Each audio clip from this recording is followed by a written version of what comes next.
In my previous life, my brother took his sugar baby to see a meteor shower because she said she wanted to. He drove to the countryside with all his bodyguards to create a perfect stargazing night for her. Unfortunately, business rivals whom my brother had bankrupted saw this opportunity and broke into our estate seeking revenge. My mother fought desperately to protect me, suffering severe injuries that left her fighting for her life. I called my brother repeatedly, begging him to return quickly and help us. He finally had to come back with his security team. The intruders were captured, but then terrible news came from the countryside. His sugar baby had left a suicide note, her fate unknown. In her letter, she accused me of deliberately drawing my brother away, causing her to be tortured by his enemies before she took her own life. My brother coldly burned her letter and told me not to worry about it. Afterward, my brother was blamed for what happened, and my father promised to put me in charge of the company. However, after the celebration dinner ended, my brother brutally murdered me in my bedroom. His face showed no emotion as he coldly said, "Someone as treacherous as you should have died long ago. You should have been the one to die, and the family inheritance should have been mine." I died with my eyes wide open in disbelief, and when I opened them again, I could hear our enemies breaking down the front door of our mansion. The thunderous crash of the heavy iron gates being forced open at our estate jolted me back to reality from my near-death experience. I grabbed my panic-stricken mother, who was about to rush out to see what was happening, and pulled her into my bedroom. After locking the door, I gasped for breath and urged Mom to help me push the heavy oak wardrobe against the door.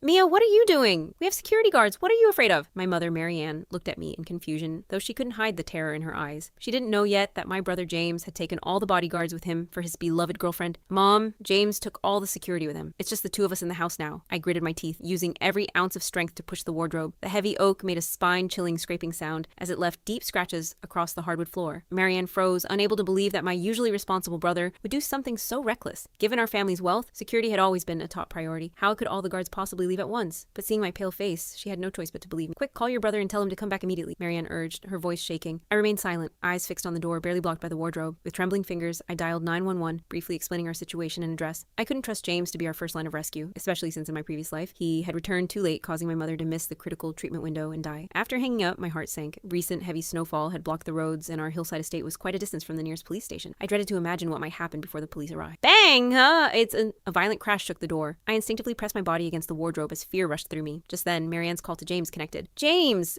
Come home quickly. There are intruders in the house." Marianne's voice broke with tears. James's impatient voice came through the speaker. "Come on, Mom, stop making things up. I'm still waiting for the meteor shower with Michelle. I'll be back tomorrow." "I'm not lying. There really are intruders. Come back quickly or you'll be collecting our bodies," Marianne practically screamed. James's tone grew even colder. "I know you don't like Michelle, but there's no need to make up such stories to scare me. And tell Mia Cooper that she should stop playing these little games. I won't fall for it again." Hearing these words, my heart completely sank. It seemed my brother had also been reborn, but why would he think this was a lie I made up? In my previous life, he had witnessed with his own eyes how those thugs tortured Mother and me. Why was he being so cold this time around? Just because of Michelle Peterson? Just because she casually said Mia did it on purpose in her suicide note? Heavy footsteps approached outside the door. Then the door was hit even more violently, making the wardrobe start to scrape across the floor with a piercing noise. We watched helplessly as the wardrobe's defense gradually failed